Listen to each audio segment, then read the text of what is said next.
¿Qué tal amigos? Bienvenidos una vez más al canal Poe el Alquimista. Aquí estamos con nuestra aplicación del Google Earth abierta, preparados para indagar, para viajar a todos esos enclaves relacionados con el mundo del misterio, que hoy empezamos además con cierto aire religioso. Juanfran Romero, compañero, ¿cómo estás? José Manuel, buenas noches. Aquí encantado de estar contigo otra semana más. Bueno, y hoy empezamos el viaje por el país vecino, Portugal, y concretamente uno de los reyes, el más importante, el más llamativo. Ahí lo tenemos, Fátima, ¿verdad? En esa aldeíta, esa aldea de Cova da Iria. ¿Cuántas veces has estado tú por ahí, Juanfran? Pues no lo sé, pero entre 8 y 10. También yo he estado unas cuantas veces, ¿no? Y no en el sentido religioso, sino en el sentido del misterio que hay detrás de este caso, ¿no? Parece que se relaciona con la ufología, incluso hasta con el propio espiritismo, ¿no? Como nos hablaba en Límites de la Realidad, creo que era Joaquín Fernández, ¿no? De esos grupos espiritistas que por medio de la escritura automática, antes de que ocurriera toda esta movida de Fátima, ya recibían el mensaje de que tal día ocurriría algo importante, ¿no? Y era un ser llamado Estela Marina, ¿no? ¿Cómo se relaciona con tantas historias? Sí, efectivamente, por eso a mí siempre que paso por Portugal, si estoy cerca de la zona, y cuando digo cerca, para mí 200 kilómetros ya de cerca, Sí. siempre paso por allí. Me gusta dar una vuelta por la capilla, porque yo también recomiendo, aunque evidentemente no todo el mundo puede disponer para viajar cuando quiere, pero yo recomiendo, si puede ser posible, ir en invierno y si puede ser un día diario, pues un lunes, un Sí. martes. Porque el resto de tiempo, fines de semana y demás, pues aquello está totalmente masificado, ¿no? De peregrinos, de gente que quiere allí visitar aquello, gente poniendo velas. Pero llegar allí y, Sí. pues, lunes por la noche, imagínate a las 11 de la noche y verte allí Sí. en esa gran plaza, que es un poco parecida a la plaza de San Pedro en el Vaticano, y intentar imaginar lo que allí pudo ocurrir a principios del siglo pasado, ¿no? Pues se lo recomiendo a todo el mundo. Y este techito azul que vemos aquí, pues ahí es donde se apareció la Virgen, o la supuesta Virgen, o lo que la mayoría de los que investigamos el caso pensamos que ahí se apareció un ovni, ¿no? Y uno de los seres que ocupaban ese ovni, ¿no? El caso que evidentemente, pues, en 1913 Claro. la iglesia tenía mano y aquello pues se convirtió rápidamente en una aparición mariana, ¿no? Pero justo donde está ahí es una capilla que está abierta a las 24 horas y que se supone que es el sitio exacto donde los pastorcillos pues, se encontraron con la Virgen, ¿no? Y donde volvieron a repetir sus encuentros durante varias semanas. Y cómo aparecen detalles en esas memorias de Sor Lucía de fenómenos que hoy día relacionaríamos completamente con la ufología, ¿no? Cómo parece que se para el tiempo para todos, o sea, menos para ellos, ¿no? Cómo se detienen cuando están sufriendo esos pastorcillos las apariciones de la Virgen o del Ángel de Portugal, ¿no? Esos animales, ese rebaño queda completamente paralizado, se produce el fenómeno de sonido cero, algo que, bueno, podemos asimilar perfectamente dentro del ámbito ufológico, ¿no? Y mucha fenomenología, incluso la descripción originaria de aquella virgen cuya vestimenta era mucho más ceñida y luego se encarga la iglesia pues ya de ponerlo un poquito más ancha, ¿no? Parece que se ha Sí, intentado maquillar todo de religiosidad cuando la historia parece que iba por otro sendero, ¿no? bueno, yo también añadiría las enfermedades y lo pronto que murieron algunos de los testigos como si hubieran sido expuestos a una gran cantidad de radiación. Pero claro, evidentemente estamos hablando de 1913, donde la palabra ovni ni siquiera se había inventado, donde a nadie se le ocurría pensar, porque la religión tenía mucho poder en Sí. esa época en todo nuestro mundo occidental, y entonces a nadie se le ocurría pensar que podía haber vida en otro planeta. O sea, aquí cualquier fenómeno extraño que hubiera se relacionaba con Dios, si nos parecía bueno, o con el diablo, si nos parecía malo, ¿no? Claro. Y es importante cuando uno viaja ver el fervor de la gente. Yo he visto por todo este sendero larguísimo personas muy mayores, ¿no? Hablamos incluso de ancianas que podían tener 80 años y andando de rodillas, o sea, arrastrándose de rodillas, ¿no? Efectivamente. Hasta la capilla principal, ¿no? Algo que demuestra, Y, no sé. y dejando manchas de Sí, sangre en todo este sendero que sí. está aquí marcado y demás. Y yo las veces que he estado allí me ha resultado muy impresionante porque la persona que hace eso cree fervientemente en lo que está haciendo. Sí. Entonces eso también me impresiona mucho, ¿no? Pero claro, hay cosas que allí es mejor no discutir y simplemente llegar, observar y poco más, ¿eh? Efectivamente. Que- Y luego yo recomiendo a cualquiera que quiera conocer bien esta historia, no solamente centrarse en Fátima, en la zona, digamos, de Fátima, sino también adentrarte en la aldea de Covadairía, hablar con la gente mayor, incluso con los familiares de aquellos pastorcillos. Yo he hablado con primos, hermanos de Sor Lucía y, bueno, con gente muy metida en este tema, pero que realmente son los que atesoran el conocimiento exacto de lo que pudo ocurrir, ¿no?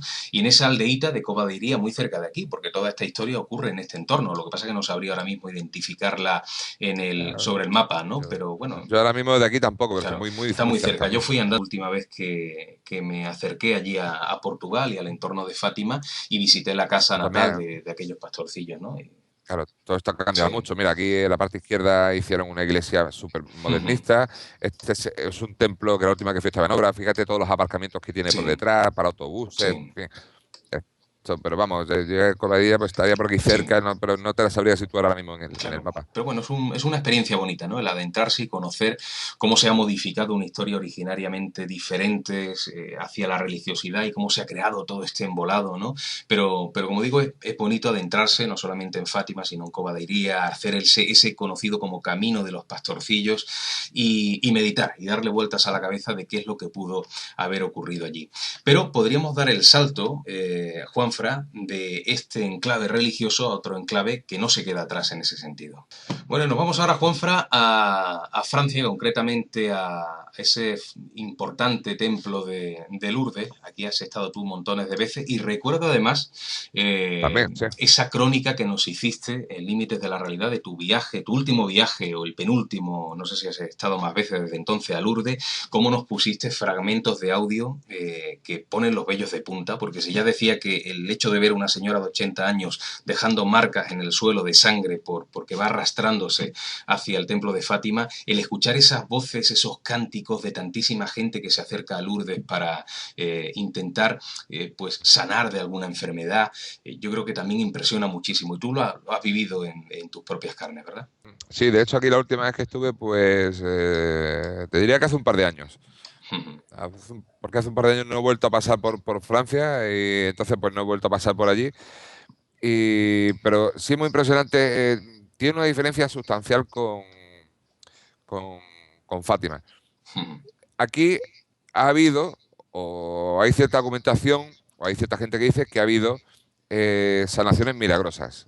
Gente que ha llegado con una enfermedad grave y ha sanado.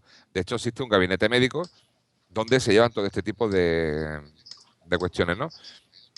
Bien, Sí. ¿qué ocurre con esto? En primer lugar, desde que se producen las apariciones, que son allá por 1800 y pico, no recuerdo ahora, hasta el día de hoy, la iglesia solamente reconoce 62 curaciones, lo cual es muy poco para el montón de peregrinos Sí.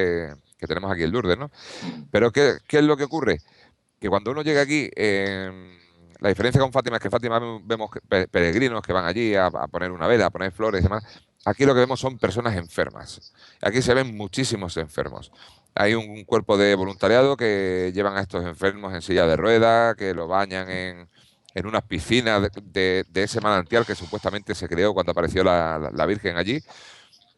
Entonces es muy impresionante ver a tanta gente enferma, porque ves enfermos jóvenes, mayores, mutilados, ciegos, de todo, absolutamente de todo, ¿no? Entonces eso pues impresiona mucho, ¿no? Todos los días hay una procesión, se procesiona a la Virgen, todos estos enfermos salen en procesión con sus cuidadores y demás, y cantan y rezan el rosario, que es aquella grabación que pusimos en Sí. Límites, es muy impresionante.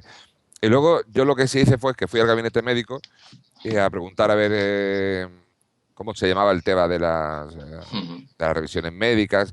Y es cierto que tienen muchos expedientes abiertos, pero el proceso es tan farragoso, es tan lioso que al final la gente desiste de seguir, porque tú tienes que llegar allí con una enfermedad, ir al gabinete médico, que ellos te hagan todas las Claro. pruebas habidas y por haber para ver que esa enfermedad es la que tú dices, que luego te bañas, te vayas allí, te bañes, que reces, que tal, que estés un tiempo, y luego hacer un seguimiento para ver si sanas o si no sanas. Entonces, y luego aparte, incluso en el hipotético caso de que sanaras, esto pasaría a una comisión del Vaticano que lo estudiaría, tal. O sea que estamos hablando de que un proceso de este tipo puede durar años y años. Claro, y en Y lo- realidad el que va allí supongo que lo que quiere es sanarse y le da igual el efe- hecho de que tenga que efectivamente, hacerse público, ¿no? efectivamente. Aún así hay mucha gente que pasa antes por el gabinete médico Sí, porque van con fe y van con la sí, idea de que se van a curar. sí. Pero claro, luego también nos encontramos con un tema, que eso hay que pagarlo. eso no es gratis y eso te lo tienes que pagar tú de tu bolsillo, ¿no? Ajá. Entonces, pues la gente lo que hace es va allí con fe y intentan volver con fe, intentan curarse de sus enfermedades. También te puedo decir que, bueno, no he seguido todos los casos porque sería imposible, porque aquí son miles de personas enfermas las que se ven allí, pero que muchas de estas personas enfermas son personas mayores, personas Sí. de 80, 90 años, con una retinopatía diabética que le ha producido una ceguera, o con problemas de tensión que le ha producido problemas en los riñones, en fin. A ver, son gente que realmente no va a sanar de eso, ¿no? Para hacer un seguimiento nos tenemos que centrar en gente más joven y demás, pero claro, aquí nos encontramos con el problema de siempre, José, que es el presupuesto. Pero si tuviéramos presupuesto para estar allí 1 o 2 meses, siguiendo el tema, nos podríamos llevar alguna sorpresa. Y no lo estoy diciendo porque aquí se apareciera la Virgen y la Virgen cure ni nada, porque yo creo que también esto fue Sí. un caso OVNI, pero es que la fe es muy de montañas, ¿no? Y la fe puede hacer que te cures, como el efecto placebo, Claro. que se usa mucho en medicina. Y estando tú allí presente, ¿llegaste a ver algún amago de curación? Tú sabes, la típica persona que igual comenta, uy, me siento mejor o No, no. no, no, no, no, no, no. ¿Y hay Yo creo, negocio detrás de eso?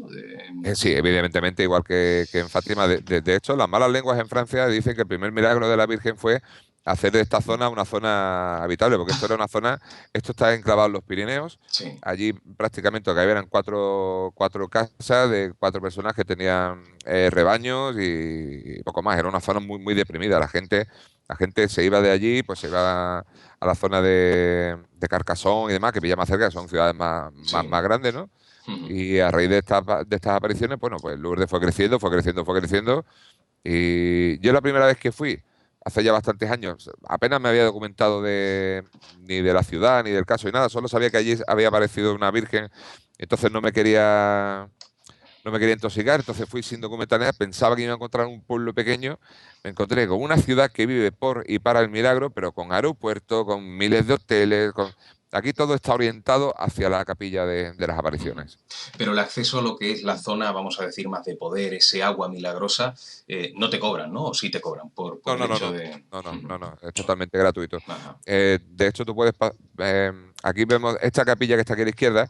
Ujú. Pues en el lado derecho es donde está la cueva donde se apareció la Virgen. Sí, Puedes pasar por la cueva, puedes tocar la pared, no hay ningún impedimento.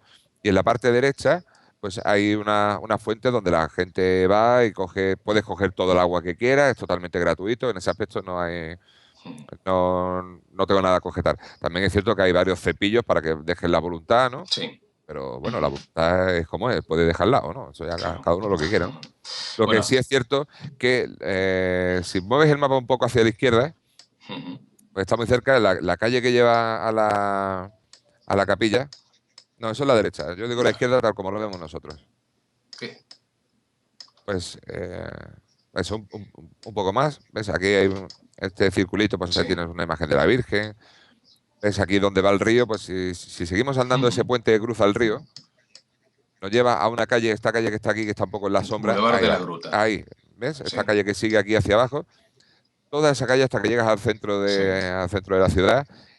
Toda esa calle está llena de tiendas donde te venden garrafitas para comprar el agua, Claro. llaveros, medallitas, todo tipo de, bueno, y no es una tienda ni dos, son 50, 60 tiendas y que están siempre, siempre, siempre, siempre están Claro, llenas. bueno, forma parte de la picaresca de este tipo de asuntos, pero en todo caso compra el que quiere, ahí no te ponen la pistola en la cabeza, ¿no? Ajá.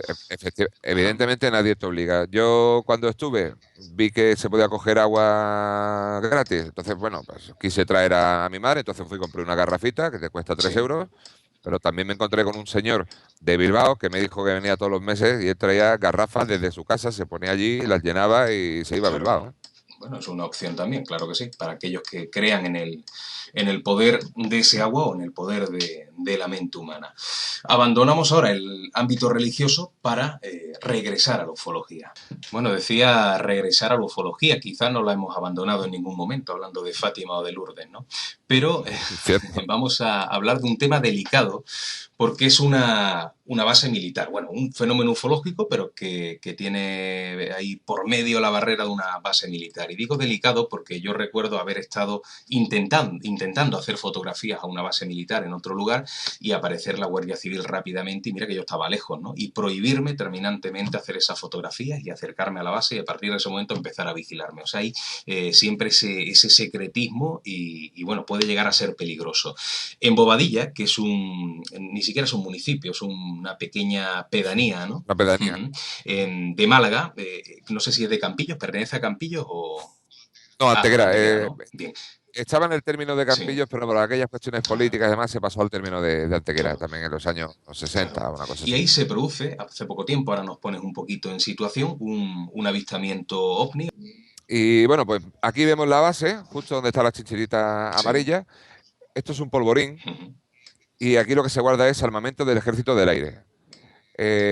No sé si se ve moviendo, porque claro, al estar visto desde arriba, en la parte derecha de la base hay un monte. Ujú.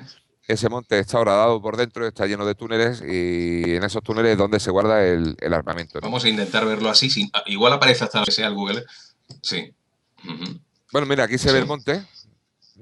Aquí en la parte derecha, ¿ves ese monte? Pues ese monte está totalmente horadado, tiene unos túneles con unas puertas Ajá. de seguridad, son totalmente impresionantes. Sí. Y este es el perímetro de la base. Bueno, pues esta base ya desde hace bastante tiempo, en 2009 o así, se le colocó un sistema de Sí. vigilancia bastante bueno. Ten en cuenta que en los cuarteles pues ya no se vigila como antes, que Ujú. eran garitas, y dentro de cada garita había un soldado, ¿no? Sí. Ya todo eso se ha modernizado mucho. Se ha llenado de cámaras, sensores de movimientos y demás. Y en una de estas casas, pues Claro. está el centro de control donde tienen todas las pantallas y demás. Bueno, pues en Ujú. 2010, creo que esto fue en mayo de 2010, no me acuerdo el día si era el 10 o el 15. Bueno, mayo de 2010, un domingo por la noche, ya noche pues 11 y media, un objeto Ujú. luminoso se sitúa sobre la vertical de la base y empieza, se queda allí, pues más o menos, donde están estos arbolitos, pues un poco encima. Y este objeto empieza a cambiar de forma, de tamaño. Se hacía una circunferencia, luego se hacía media circunferencia, luego se convertía en una línea fina, pero además con un tamaño espectacular, ¿no? Los soldados que están de guardia, que lo están viendo a través, primero lo ven a través de las cámaras, pero es que luego salen de la caseta de guardia y miran hacia arriba y tienen el objeto allí. Con lo cual, pues se producen varias grabaciones, no solo la grabación oficial del Ejército del Aire, sino la grabación de algunos soldados con su teléfono móvil, ¿no?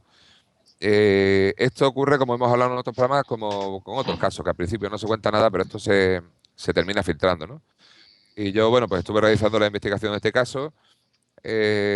dejándome ver por allí, moviéndome, mandando cartas a Comandancia en Málaga, Capitanía Sí. General del Ejército del Aire, estuve hablando con el comandante de la base, en fin, intentando conseguir que la filtración se produjera por algún sitio. Lo primero que me encontré es que absolutamente todos los mandos con los Ujú. que puedo hablar me negaron que eso hubiera ocurrido. Incluso lo tengo por escrito y firmado por el comandante general de Comandancia en Málaga. Y bueno, lo cierto es que cuando en Sí. un sitio donde trabajan 200, 300 personas, pues al final aquello se termina filtrando. Conseguimos la grabación. Rápidamente se la llevé a Javier Ramos para que la Ujú. analizara. Me dijo que no había ningún tipo de fraude, que no estaba tocada, que era la grabación original. Una grabación no me acuerdo si eran 30 o Ujú. 40 segundos, Vaya. pero el avistamiento duró 20 minutos. Y bueno, la filtración es espectacular. La filtración es todo lo que nos habían dicho los testigos. Vemos un objeto luminoso que va cambiando de forma y tamaño, que evoluciona de una manera espectacular, hasta que al final hace como una Sí. pequeña, parece una pequeña explosión y ya se disipa y ya no se vuelve a ver más el objeto. Por lo que a mí me consta, no es la primera vez que en esta base tienen este tipo de avistamientos, pero sí es la primera vez que se ha grabado con las cámaras de vigilancia. Es probable que después hayan vuelto a ocurrir Ujú. más avistamientos y que se hayan vuelto a grabar. Lo que pasa que también te puedo decir que aquí hubo más de una bronca Claro. desde el comandante Claro. de la base hacia abajo a sargentos, cabos y demás por la filtración.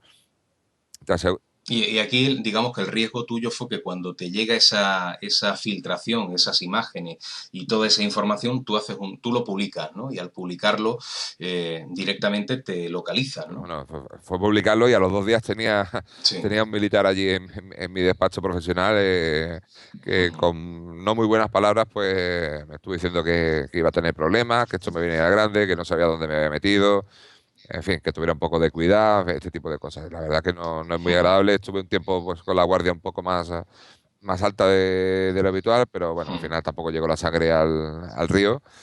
Y ahí quedó la cosa un poco, pero sí te digo que aquí ha habido casos antes, que seguramente sigue habiendo, pero que a raíz de que hubo esta filtración, la Ujú. bronca que tuvo que haber allí, también tenemos que tener una cosa en cuenta, los militares actuales son militares profesionales.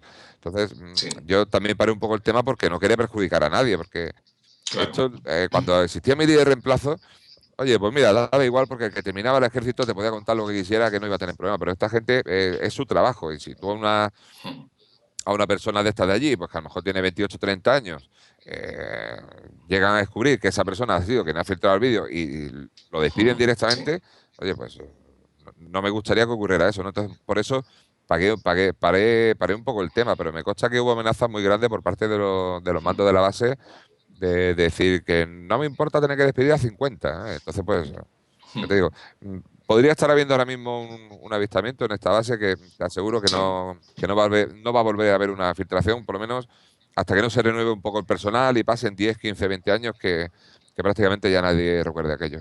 Claro. Bueno, y de nuevo un avistamiento además en una zona cercana a Campillos. O sea, ya decíamos en anteriores capítulos que es una zona mágica, la comarca en sí, y esto es muy cerquita también de Campillos, donde ocurrieron aquellos casos, ¿no?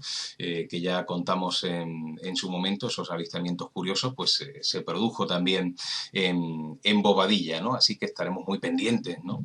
Como siempre, de este entorno en el que de vez en cuando, pues, ocurren cosas de este tipo, cosas que son insólitas y que ahí estamos para intentar captarlas y compartirlas con los demás. Vamos a dejarlo ya aquí y en el siguiente capítulo continuaremos ahondando en estos enclaves llenos de misterio. Juanfran Romero, hasta la próxima, amigo. Un saludo, José Manuel.